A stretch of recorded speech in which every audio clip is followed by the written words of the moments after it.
लौंग का जल या लौंग भगवान बटकेश्वर महादेव के नाम से भी अगर शिव को समर्पित करी है तो ये निश्चित है कि कर्जा कितना भी भारी होगा वो कर्जा चूकेगा जरूर, और कहीं ना कहीं से लक्ष्मी की व्यवस्था देवाधिदेव महादेव करेंगे। तुम्हारे घर में दीपक रोज लगाते हो रोज? मंदिर में दिया जलाते हो? पीतल का, तांबे का, चांदी का, स्टील का, जो दिया तुम्हारे घर में होगा रोज लगाते हो। बत्ती रोज जलाते हो। 5 दिया होंगे तो कभी बदल बदल के मांझ कर, खासा कर धोकर उस दिए को लगाते हो। पर कभी विष्णु पुराण को पढ़िए। विष्णु पुराण में दीप की महिमा आई है, और विष्णु पुराण में जब दीप की महिमा को हम पढ़ते हैं तो उस दीप महिमा में वर्णन आता है कि दीप देव में इतना बल हो जाता है, रोज दीप लगता है भगवान के सामने, रोज उतारा जाता है, रोज बार बार उतरता है, उस दीप में इतना बल आ जाता है कि यदि कोई बीमार व्यक्ति है और उसका रोग समाप्त नहीं हो रहा तो वो जो दीप है जब वो ठंडा हो गया उसी दीप को पानी के अंदर डाल दिया जाता है और उसी पानी से उस व्यक्ति को स्नान कराना प्रारंभ कर दिया जाता है तो उसका रोग समाप्त हो जाता है। इतना बल दीप में। कोई लोग कहते हैं कि शिव महापुराण में क्या रखा है, क्या मिलता है। हमारा निवेदन है, एक बार 7 दिन की शिव महापुराण की कथा को किसी पंडाल में बैठकर श्रवण कर देखना, बिना दिखावे के लिए नहीं, अहंकारवश नहीं, किसी को दिखाने के लिए नहीं, केवल मन से 7 दिन की शिव महापुराण की कथा किसी पंडाल में बैठकर दिल से श्रवण कर देखना। 3 महीने में जो तूने मांगा है वो तुझे प्राप्त होकर ही रहेगा, निश्चित है। जो लोग कहते हैं शिव जी पर जल चढ़ा हुआ नहीं पीना चाहिए, उसके लिए मेरे वेद व्यास जी लिख रहे हैं, पेज नंबर 75, विद्येश्वर संहिता, ध्यान रखिएगा। जो मनुष्य, उंगली पर ध्यान देंगे जो टीवी पर चल रही है, जो मनुष्य शिवलिंग को विधि पूर्वक स्नान कराकर उस स्नान के जल का 3 बार आचमन करता है, उसके कायिक, वाचिक और मानसिक तीनों प्रकार के पाप शीघ्र नष्ट हो जाते हैं। ये शिव पुराण। अब शंकर भगवान के शिवलिंग पर चढ़ा हुआ नैवेद्य, शंकर भगवान के शिवलिंग पर चढ़ा हुआ प्रसाद खा सकते हैं कि नहीं खा सकते? कोई कहता है महाराज जी स्वान की योनि हो जाएगी, कुत्ता बन जाओगे, कोई कहेगा ये बन जाओगे, कोई कहेगा वो बन जाओगे। अब उसको पढ़िए, पेज नंबर 75, शिव महापुराण विद्येश्वर संहिता। मेरी उंगली चल रही, वहां पर ध्यान देना। भगवान शिव का नैवेद्य अग्रह है। इस भगवान भावना को मन से निकाल दें कि शिव जी का चढ़ा हुआ प्रसाद नहीं खाया जाता, ये भावना मन से निकालें। शिव के नैवेद्य को देख लेने मात्र से भी सारे पाप दूर हो जाते हैं, खाने की तो बात ही दूसरी है। अब क्या लिखा है अगली लाइन, उसको खा लेने पर तो करोड़ों पुण्य अपने भीतर आ जाते हैं। आए हुए शिव नैवेद्य को, जो शंकर का प्रसाद है, शिव जी पे चढ़ा हुआ नैवेद्य है, अगर वो आपके सामने आ जाए उसको सिर झुकाकर प्रसन्नता पूर्वक खा लेना चाहिए। जो शंकर के चढ़े हुए नैवेद्य को ये कह देता है कि थोड़ी देर से खाऊंगा, वो पाप में लिप्त होता चले जाता है। यहां तक उसका वर्णन किया, वो मनुष्य पाप में बंध जाता है। इसलिए शंकर को चढ़ा हुआ नैवेद्य, भगवान का बस केवल नैवेद्य का दर्शन ही हो जाए तो जीव कोटि कोटि पुण्य प्राप्त कर लेता है। वो शिव तत्व है, ये शिव महापुराण है। अब आज के जमाने में नए नए पंथ बन गए, नए नए पंथ चल गए, तो उन्होंने अपने को उठाने के लिए शंकर जी की निंदा कर दी। शिव जी के मंदिर मत जाना, शंकर का प्रसाद मत लेना, शिव जी को देखना मत, शंकर के द्वार मत जाना। हम किसी पंथ की पुस्तक की बात नहीं करते, क्योंकि सबने अपने अपने पंथ बनाए तो सबने अपने अपने भाव से लिखा। हम वेद व्यास जी ने जो विद्येश्वर संहिता में लिखा उस शिव महापुराण का वर्णन करते हैं, जो आपने 75 नंबर पेज गीता प्रेस गोरखपुर की शिव महापुराण पुस्तक का आनंद करते हुए इस पुराण में पढ़ा। विद्येश्वर संहिता स्मरण। भ्रांति निकालो मन से। लोग भटकाएंगे, लोग तुम्हें भ्रमित करेंगे, तुम शंकर जी की आराधना करने लगोगे, भगवान का भजन करने लगोगे, भक्ति में डूबने लगोगे, डूबने लगोगे, तो लोग तुम्हें भ्रम उत्पन्न करेंगे। शंकर मंदिर मत जाना, शिव जी का प्रसाद मत लेना, शंकर जी पे चढ़ा हुआ जल मत पीना, लोग तुम्हें भ्रमित करेंगे। उस भ्रम से निकालती है मेरी शिव महापुराण की कथा। आप एक एक शब्द का स्मरण करो। मेरा निवेदन है, जिसने शिव को जान लिया उसने संपूर्ण जीवन भगवान के सुपुर्द अपना कर दिया और अपने जीवन को सार्थक बना लिया।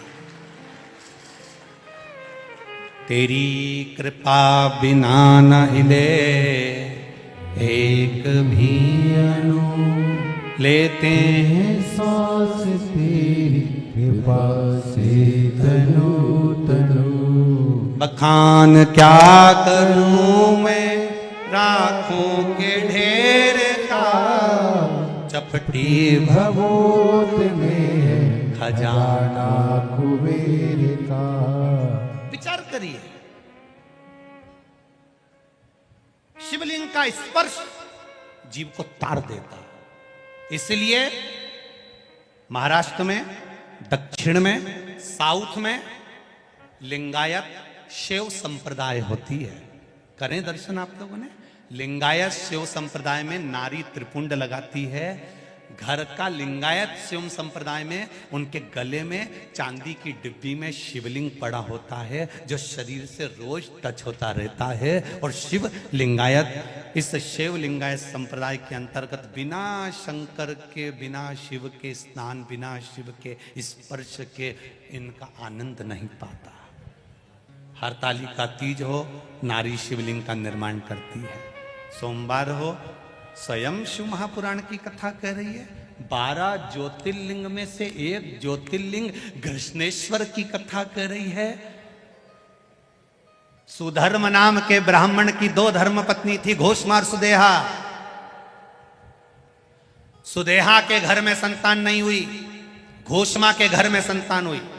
घोषमा क्या करती थी? ये 12 ज्योतिर्लिंग में से शिव महापुराण की कथा कर रही है कि घोषमा का एक नियम था, शिवलिंग का निर्माण करती थी, उसका पूजन करती थी, बेलपत्र चढ़ाती थी, आराधना कर कर शाम के समय पर शिवलिंग को विसर्जन कर देती थी। उसका नियम था।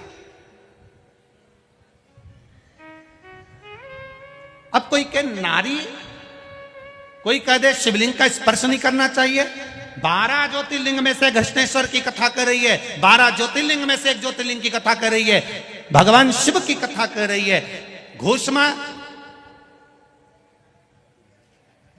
सुधर्म नाम के ब्राह्मण की 2 धर्म पत्नियां, सुदेह और घोषमा। घोषमा अब शिवलिंग का निर्माण करना, पूजन करना, आराधना करना, अर्चना करना, शिवलिंग का आराधना में डूबी रहना।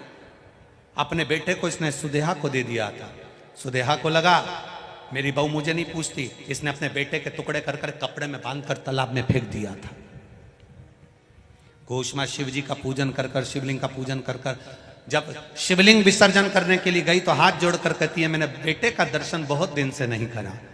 शंकर भगवान ने 1 हफ्ते पहले मर गया था बेटा, पानी में टुकड़े कर कर डाल दिए थे।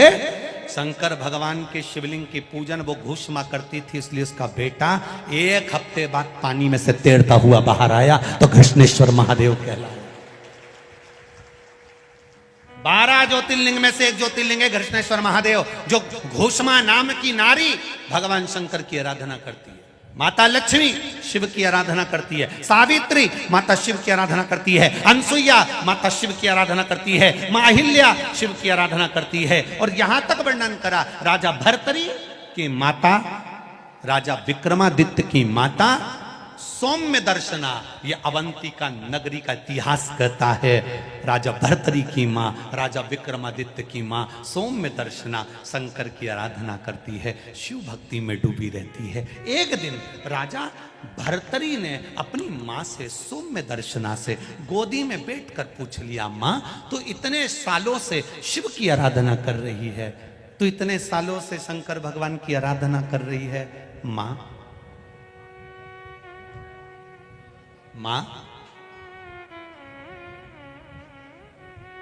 शिव क्या देते हैं? भोलेनाथ क्या देते हैं? शंकर क्या प्रदान करते हैं? कथा के जितने भी मुख्य यजमान बनकर बैठे हैं बड़े ध्यान से सुनना। आपने शंकर भगवान को 1 बेलपत्र दी है, आपने शंकर भगवान को 1 चावल का दाना दिया है, आपने शंकर भगवान को 1 पुष्प की पंखड़ी दी है।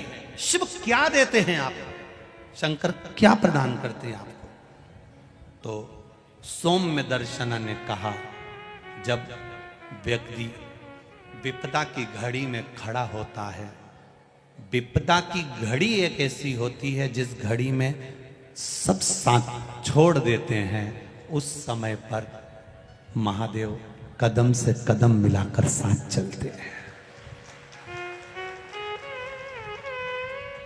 कदम से कदम मिलाकर महादेव साथ चलते हैं। आज अवंतिकापुरी में रहने वाले, उज्जैन में रहने वाले ये विचार करें, उज्जैन में रहने वाले ये विचार करें, अरे भैया बंडागर रोड पे कथा हो रही है, बहुत भीड़ है, अपार भीड़ है, गाड़ियां भी बहुत दूर रोकी जा रही है, हम तो घर में बैठ के कथा सुन लेंगे। हमारा निवेदन है, संसार सागर बहुत घिरा हुआ है, उस संसार सागर से पार उतरना है तो महाकाल की धरा पर विठलेश सेवा समिति कथा नहीं करा रही है, तो महाकाल ने निमंत्रण दिया तो कथा हो रही है। जिसके राज्य में मध्य प्रदेश की इस पावन धरा पर उज्जैनी विराजमान है, महाकाल की राजा की नगरी है, जिस धरा पर एक राजा रहता है तो दूसरा राजा नहीं रहता है। इस अवंतिकापुरी में नगर शहर का जो प्रदेश का राजा है वो पूरी रात नहीं रहता, क्योंकि यहाँ एक राजा बैठा है, वो सब संभाल रहा है, वो सब दे रहा है। तो हम क्यों, हमारी सामर्थ्यता नहीं है।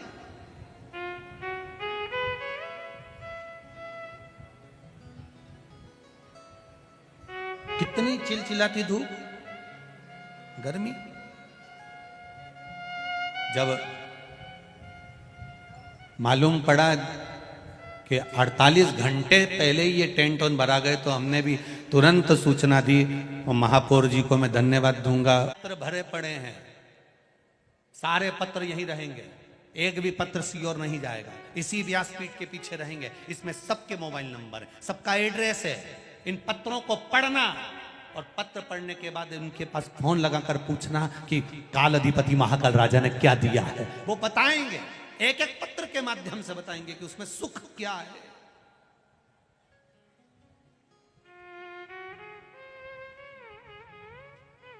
हमें ना तो किसी का भविष्य लिखना आता है, ना हम तुम्हारा कोई इतिहास लिख सकते हैं कि तुम कहां से आई, कहां जाएगी, कितनी रोटी खाएगी और कितनों के प्राण खाएगी, कितों को तकलीफ दोगे। ये हमें लिखना नहीं आता, क्योंकि हम भविष्यवक्ता नहीं है।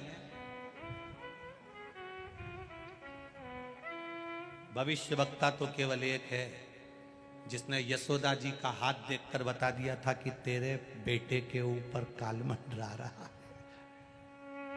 गया था, श्री कृष्ण के दर्शन करने चले सदा शिव गोकुल में। वो गया था शंकर भगवान, जिसने तुम्हारी किस्मत में लिखा कि इसको ये तकलीफ आएगी, और तुमने अगर शंकर जी को एक लोटा जल चढ़ाया, बस हाथ में लोटा पकड़ा, शिव जी को चढ़ाया, उतने में तो ब्रह्मा जी ने लिखा था इसको ये तकलीफ आएगी।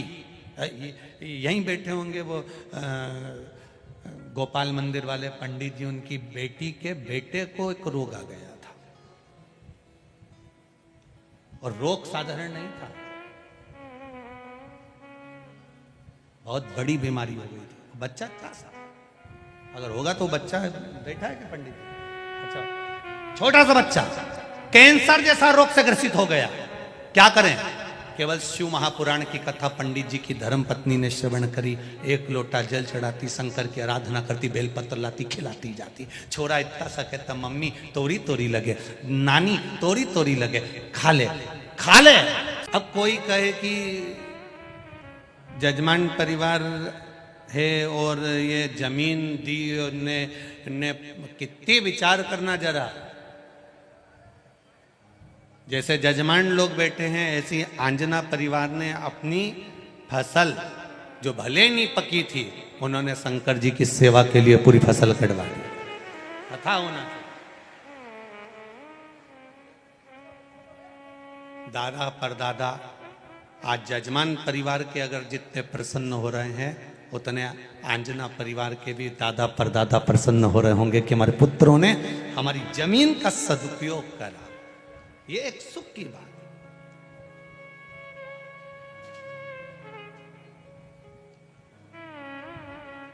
कई लोग कहेंगे क्यों जी तुम्हारा फोटो तो आया ही नहीं आस्था चैनल पे, तुम तो दिखिया ही नहीं। तो कह देना फोटो तो आखिरी में दिखता है जब आदमी निपट जाता है। हमने क्या दिया, क्या करा, कैसे करा। जमीन हमने कथा समिति को नहीं दी, कथा के यजमान हम नहीं बने, ये तो मेरे महाकालेश्वर बाबा ने ली है। आज व्यक्ति को जीवन में हमारा जो जीवन है बड़ा विचित्र होता चले जा रहा है।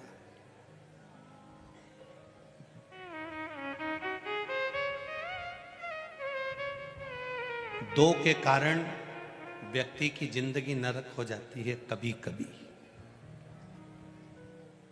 विक्रमादित्य राजा महाकाल शिव महापुराण की कथा उज्जैन में प्रारंभ हो रही है। बहुत ध्यान से सुनना इस कथा को। दो के कारण इस अवंतिका का नाम विक्रमादित्य की यह पावन धरा। क्यों विक्रमादित्य को ये सत्ता मिली, क्यों राजा विक्रमादित्य को ये मालवा उज्जैन का राज्य मिला, क्यों मिला, उसकी शुरुआत दो चीजों से हो रही है। ये अपनी जिंदगी में आज की कथा उतार कर रखना। व्यक्ति की जिंदगी दो चीजों से बदल जाती है, एक जोरू, एक जमीन। ये जोरू और जमीन व्यक्ति को जानवर बनाकर रख देती है कभी कभी।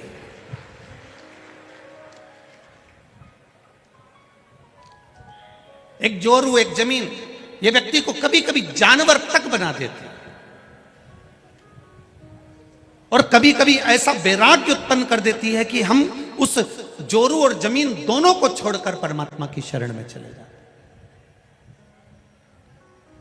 दोनों।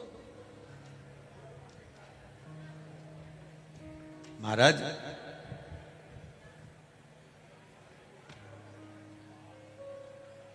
राजा भर्तरी की माता जी अवंतिका नगरी में विद्वान विद्वान ब्राह्मण बैठे हैं।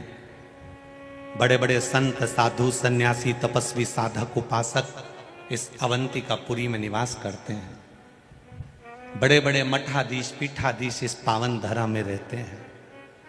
ब्राह्मण इस धरा पर बैठकर अपने वेदों का वाचन करते हैं। ऐसी पुण्यमय धरा पर जहां पर वेद पढ़ने वाले ब्राह्मण रह रहे हो, संत रह रहे हो, साधु रह रहे हो, सन्यासी रह रहे हो, तपस्वी रह रहे हो, साधक रह रहे हो, उपासक रह रहे हो, ये कोई साधारण सी धरा नहीं है उज्जैन कि आप चले अपने शहर से होटल में ठहरे, खाया पिया एंजॉय करे और वापिस यहां से अपने गांव चले गए। ना ना ना ना, 7 दिन का मौका मिला है उज्जैन की पावन धरा पर रहने के लिए। इतना बड़ा बड़ा पोटला बन कर लेकर आए हो। ये पोटला जितना बड़ा है, महाकाल राजा से कहना तेरी कृपा से पोटला बांध के लाई हूं और ऐसी कृपा करना कि मेरी झोली खुशियों से इतनी भर देना कि उस पोटले को दुगना कर कर लेकर जाऊं। ये तेरी कृपा।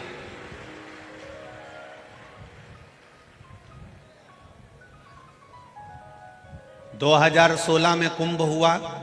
उस कुंभ के बाद में अगला कुंभ जब आएगा 12 वर्ष में, तब अपन देखेंगे। और उस समय भी देवादिदेव महादेव ने दिखाया तो देखेंगे।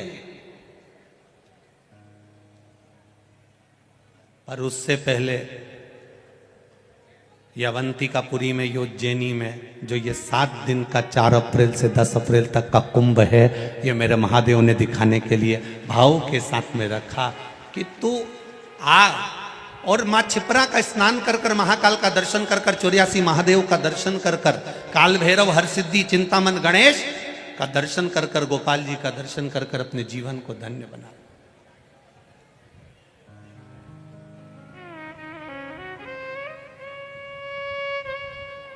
बहुत सारे लोग मिलेंगे जो आसपास में खड़े रहेंगे, तुमको अड़चन उत्पन्न करेंगे, तुम मन लगाने का प्रयास करोगी, इतनी देर में फिर कहीं का खड़ा हो जाएगा, बाजू वाली बोल जाएगी, कहीं इधर से आवाज आ जाएगी। तुम्हें नहीं बोलना, तुम्हें तो बस धीरे से चुप एकदम।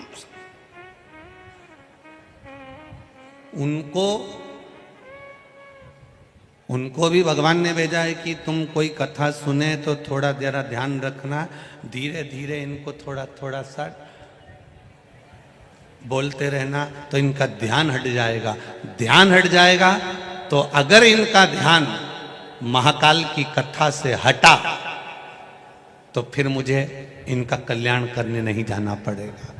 उनको भेजा गया। जिस दिन तुम्हारा प्रदोष का व्रत रहता है, जिस दिन तुम्हारा एकादशी का व्रत रहता है, जिस दिन तुम्हारा सोमवार का व्रत रहता है, जिस दिन तुम्हारा मंगलवार का व्रत रहता है, जिस दिन तुम्हारा कोई व्रत रहता है, सबसे ज्यादा गुस्सा तुम्हें उसी दिन आता है। सबसे ज्यादा क्रोध किस दिन आएगा? उसी दिन आएगा। क्यों? क्योंकि तुमने जो व्रत करा उस व्रत में तुम्हारे मुख से ऐसा शब्द निकलना चाहिए, ऐसा शब्द निकलना चाहिए जिसके कारण तुम्हारा करा हुआ सारा व्रत बस गलत बोलने से, आड़ा टेढ़ा बोलने से, अपशब्द बोलने से वो व्रत पूरा की पूरा खंडित हो जाए, पूरा खंडित।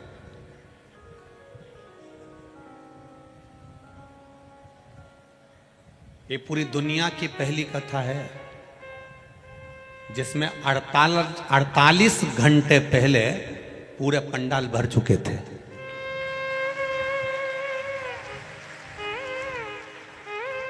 ये दुनिया की पहली कथा है। इतने बड़े बड़े पंडाल 48 घंटे पहले भर चुके थे। और कई कई मैडम हो नवाएंगी खजूर वाली चोटी कर करके और कहेंगी हमको आगे बैठने दो, तुम हमें पहचानते नहीं हो। तो मेरा निवेदन है, हम किसी को नहीं जानते, हम सब इकट्ठे और महाकाल के पट्टे हैं। बस बहुत सारे आएंगे, आंख दिखाएंगे, तुमसे कहेंगे तुम बाद में मिल लेना, तो कह देना जिसने कहा बाद में मिल लेंगे, हम उनसे बाद में, हम क्या मिलेंगे, महाकाल राजा मिलेगा। आपसे निवेदन है, विचार करना। ये 48 घंटे से बैठे हैं। कितने घंटे से? 48 घंटे से आस लगा के बैठे हैं। 2 दिन हो गए इनको ऐसा कैसा डेरा जमाए हुए, ऐसी कैसे बैठे हुए। बस एक आस लेके बैठे हैं, 1 बजेगी, 4 बजे तक कथा मिलेगी। वहीं खा रहे, वहीं रह रहे। भक्त लोग सेवा में लगे, कोई केला बांट रहा, कोई बॉटल बांट रहा, पानी दे रहा, कोई कुछ ले आकर दे रहा, कोई बिस्कुट दे रहा। अपनी जगह पर 48 घंटे से बैठकर कथा का इंतजार कर रहे हैं। और तुम 2 मिनट में न लाइन खींच के, न डब्बा भर के, ने धागा से नुच बई के तुरंत जाके बैठ जाओ। नहीं, कथा में हम आगे बैठे तो फिर तुम सोचो कि महाकाल राजा है, वो साधारण नहीं, न्याय बहुत प्रबल करता है, उसको तुमने अभी जाना नहीं है। बहुत कठिन है, बहुत कठिन। करो भजन, स्मरण करिए, भक्ति करिए, नाम जाप करिए, नाम कीर्तन करिए, मंत्र जाप करिए, भगवान की भजन करिए। अवंतिका नगरी में जितने दिन रहो, उज्जैन की नगरी में जितने दिन रहो, जितने दिन महादेव की पावन धरा पर, कंकर शंकर की भूमि पर रहो, 84 महादेव की धरा पर रहो, अवंतिकापुरी में जितने दिन रहो, काल भैरव की धरा पर, मां हरसिद्धि की धरा पर, चिंतामन गणेश की धरा पर जितने दिन निवास करो, उतने दिन तुम्हारे मुख से श्री शिवाय नमस्तुभ्यम निकलना चाहिए। पल पल में जपना, पल पल में भजन करना। वो राजा है, अपनी प्रजा से रोज मिलने जाता है। मेरा विश्वास करता है दुनिया में कहीं किसी राजा की सवारी नहीं निकलती, केवल उज्जैन में महाकाल राजा की सवारी निकलती है। प्रतिदिन हर सोमवार बड़े से बड़े फंक्शन में, सावन हो, भादो हो, कुंवार हो, कार्तिक हो, कोई भी अधिक मास हो, मेरे महाकाल बाबा अपनी प्रजा से मिलने के लिए साथ निकलते हैं, केवल उस प्रजा का हाल जानने के लिए। तो मेरा विश्वास कहता है अभी भले महाकाल राजा की सवारी ना निकले, पर मेरा विश्वास कहता है वो ताले तोड़कर रोज 7 दिन तक तुमसे मिलने के लिए आएगा। प्रतिदिन आएगा, प्रतिदिन। लिखना देवताओं का काम है, भाग्य लिखना ब्रह्मा जी का काम है। भाग्य में कितना दुख लिखा ये उसने लिख दिया, पर भाग्य को बदल देना किसी दूसरे का काम नहीं है। वो कालाधिपति महाकाल राजा मेरे महादेव का कार्य है, वो बदल देता, बदलेगा। अकाल मृत्यु वो मरे जो काम करे चंडाल का, काल उसका क्या बिगाड़े जो भक्त हो महा। काल अधिपति है। कई लोग कहेंगे इतनी भीड़ में जाकर क्या करोगी, कितनी गर्मी। एक बार जरा पीछे पलट कर देखोगे तो पूरे खेत में लोग गर्मी में बैठे हुए हैं बिना टेंट के भी, और 3 घंटे की तो कथा है, उससे पहले जगह संभाली होगी धूप में भी तो कितने घंटे पहले संभाली होगी। विचार करिएगा जरा। जितने यहां हैं उतने रोड पर चल रहे हैं केवल बैग ले लेकर आने के लिए।